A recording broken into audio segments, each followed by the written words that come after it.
Tiffany here with Years of Years, and it's This Day in Disney for June 1st. And to start off, we're heading to 1924 with Disney's Alice comedy, and this comedy was actually called Alice's Fishy Story, and it's released on the same day that Walt Disney contacted Ub Iwerks to come out from Kansas City and work with him in Hollywood. So that was an important event.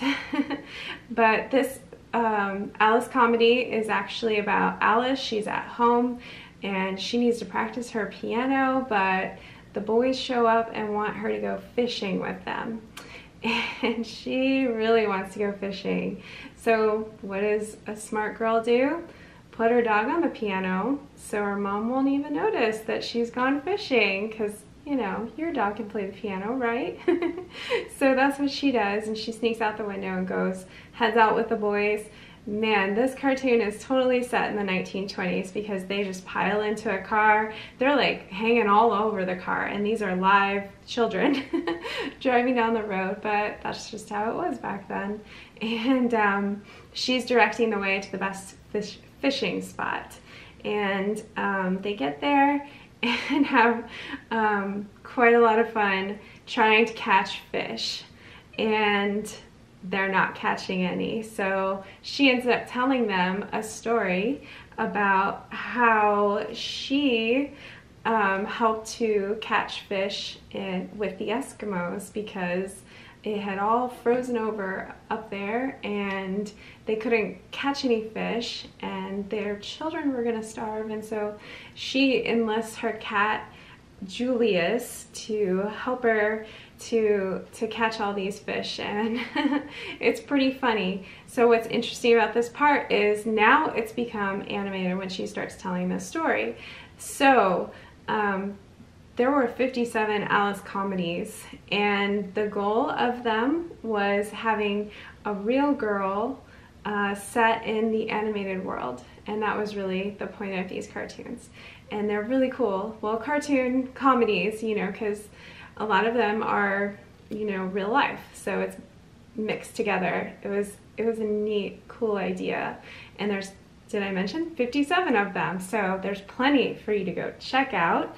And by the end of this, you know, her storytelling of the Eskimos, she declares that she saved the Eskimos, and they go back to the real world, and it looks like they're actually fishing in a place they're not supposed to be, and the police are after them. So well, the sheriff, he just has a badge on. They run off, and it's pretty cute.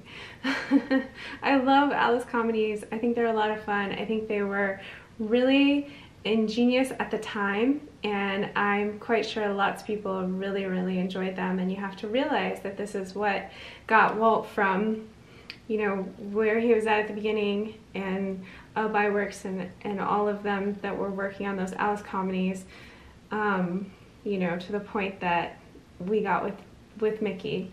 And there's a lot of story, and not everyone came along, and there was some, you know, heartbreak in between, but that's for a longer story in the future. So for you, please go check out Alice comedies. They're quite a bit of fun, and you've got plenty to see. Next up on This Day in Disney, in 1933, the first Mickey Mouse watch is sold by Ingersoll-Waterbury. So this was a Connecticut clockmaker on the verge of bankruptcy, and the sale of these watches, these specific Mickey Mouse watches, actually saved the company.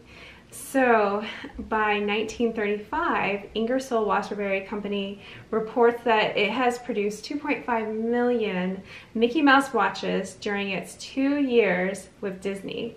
So that both those things actually happened on June 1st, only 2 years apart.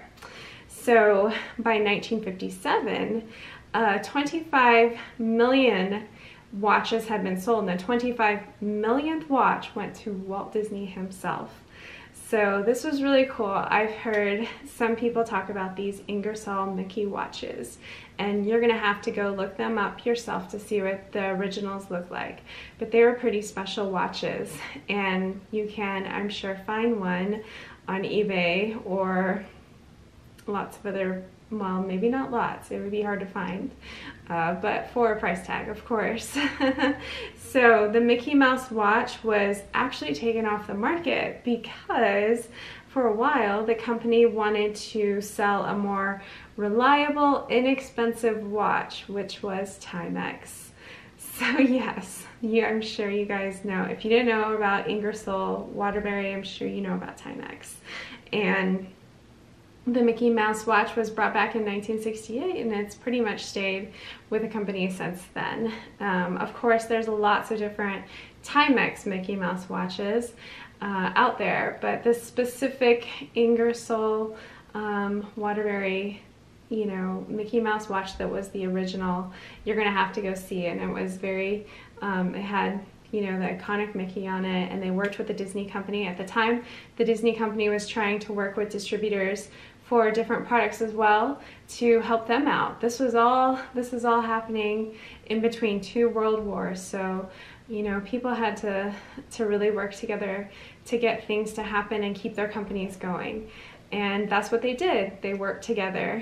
And you know, it just makes me think about how the Disney company is so multifaceted and is working with so many different people, has so many different cast members with so many different talents, and you can't really point at one person and say, this is working because of this person, especially since Walt passed away. Lots of people stepped up and have made it a success. And so I think that's a good example to all of us in the world today with everything going on. You know, we need to all work together and support one another especially to get things thriving in our country and in the world again.